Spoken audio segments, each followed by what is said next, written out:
we have. So in terms of the squad, so the load management is important as well, because the last thing we could use right now is another injury. But yeah, that is always the difficult balance for a manager, including his performance staff and medical staff. What is the best decision to make every single time. And it is also true that it wouldn't be for the first time that a player could get injured if he has to play 3 games in 7 days. But yeah, it happened also many times that a player could just play 3 games in 7 days. So that's the challenge we're having. But the most important thing is we have to train today, see how the players doing, listen to them, how they feel, and then make the best possible decision.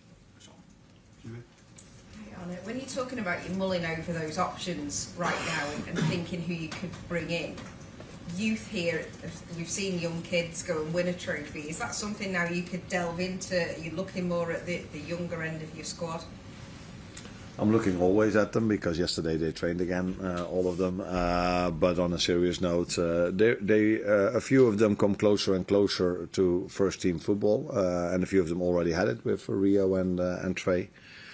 Games like this could be an option for them as well. But like I said, it's finding the right balance between, because we do play a very strong and good team with Brighton tomorrow. And finding the right balance in who to play is something we're going to think about even more today. With it being a Premier League opposition in the FA Cup as well, does that make it tougher for you and give you more questions? Yeah. Yes, of course. Yeah. Yes, of course. Yeah. If we would have had a different opponent today and tomorrow, then I maybe would have made other choices as well. Yeah. Cool. So this might be an obvious one, but how important has your captain been during this spell? We talked about sort of load management stuff. He's played nearly every minute of every game. He always turns up. You know, how vital has that been for you this season? No, vital, of course, because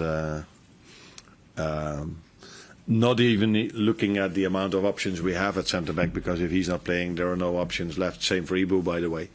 Although Joe is coming back now, but he's been fit every single time, and I've said this before, how big of an accomplishment that is for a player of his age, because he's not the youngest anymore, plays every 3 days. But that's not a coincidence, because if I look at how much work he puts in on a daily basis to recover, to be ready for the next, immediately when the game finishes till the moment the next game starts. And I've said before that it's always harder to stay fit in a season where you have where a team, and he as well, had so many setbacks.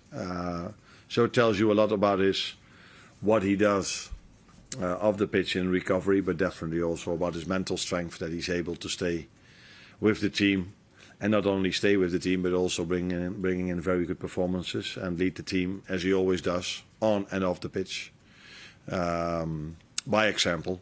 And that is also what he did Wednesday night in Sunderland. You've spoken many times about improvements in both boxes, and obviously he's now becoming a threat. You know, attacking set pieces, scored again on Wednesday night, got the winner. So that's an important attribute to have.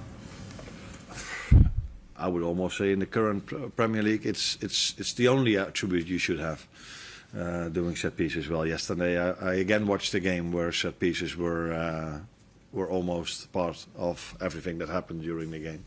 So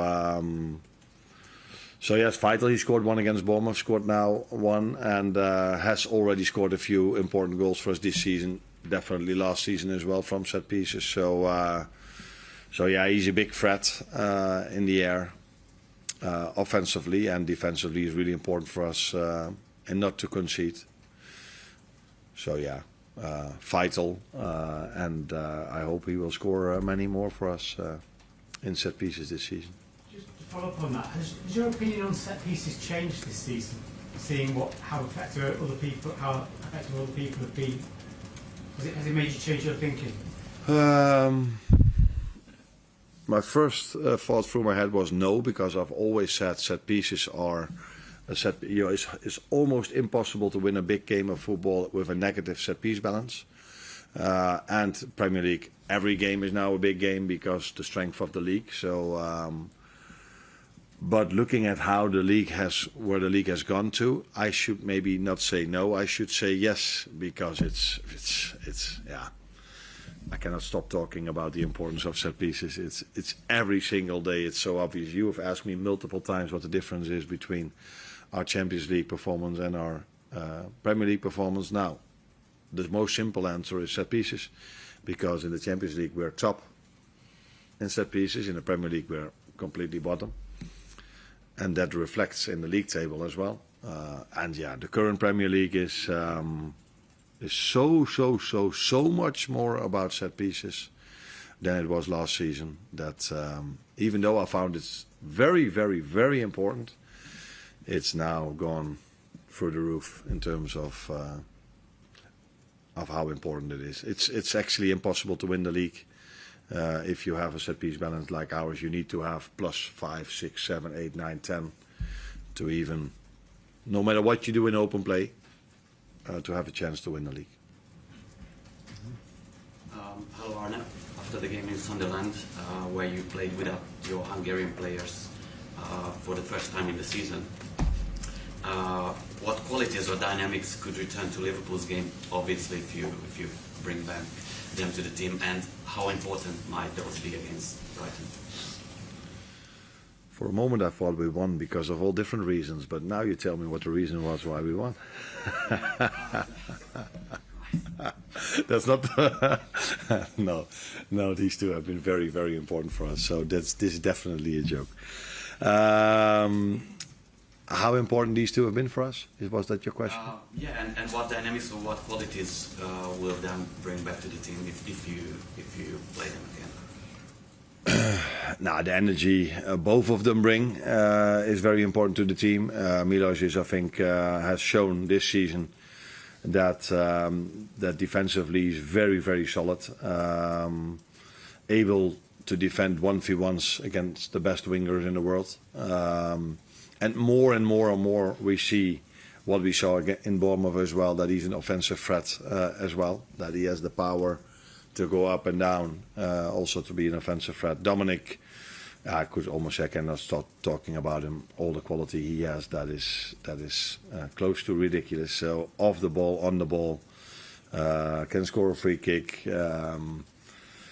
His work rate is at another level off the ball. So not only the way he runs, but the intensity he presses with, that's unbelievable. And I think we can all see how much technique and how much game insight he has. So if you are able to play right fullback, defensive holding midfielder, offensive midfielder, right winger, then you must have so many qualities if you're able to play in all these positions. So yeah, he's been vital for us this season and last season, by the way, and he will continue to be that for the upcoming season, like Milos. All right, thank you. Hi Arne, you mentioned at Sunderland that the away fans helped the team over the line in that last period of the game, but it felt like there was a greater calmness and assuredness about the team defending that late lead compared to the game against Manchester City. I think Curtis Jones came on and completed 100% of his passes, but you maintained an attacking threat. I think Sunderland only had one shot after the 75th minute. What do you need to do to make sure that that's the blueprint for how you deal with those situations in future? Yeah, but I think City only had one shot after we scored against them, but that was immediately a goal, and that changes the momentum, that changes everything. So margins have been so small for us this season. Every single time when the other team has a bit of a sniff in the game, all of a sudden they score, and we need to put so much in it before we are able to score.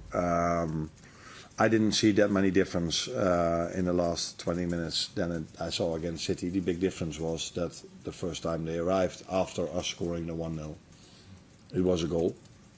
Before that, we were challenging them in their box to score the second.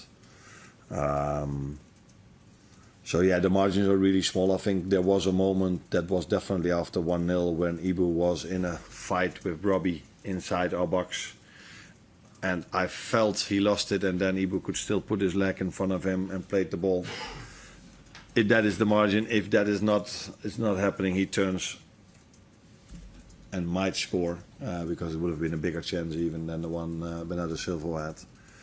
But Ibu defended it perfectly. But those are the small margins we are talking about, and yeah, I see a lot of football and I see a lot of chances being missed, but that's not happening a lot with our opponents this season. Thanks, Arne. You're welcome.